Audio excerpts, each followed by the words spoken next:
Welcome to the Salmon Runs YouTube. Enjoy the video. In this video, I will explain how to check transmission fluid in a Toyota Avalon.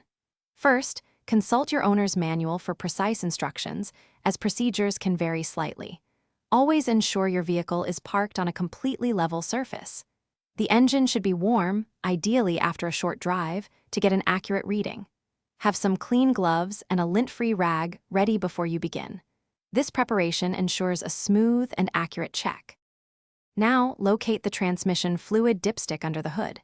It's usually easy to spot with a red or yellow handle, distinct from the engine oil dipstick. Carefully pull it out, then use your clean rag to wipe off all the fluid.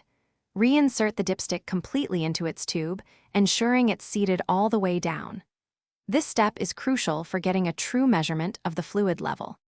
With the dipstick reinserted and then removed again, observe the fluid level. It should fall between the hot or full marks on the dipstick. Next, examine the fluid's color and clarity. Healthy transmission fluid is typically reddish and transparent. If it appears dark brown or black, or has a cloudy appearance, it might be time for a change. Also, give it a sniff. A strong, burnt odor is a clear sign of potential problems. If your fluid level is low, add the recommended transmission fluid slowly through the dipstick tube, using a funnel to prevent spills.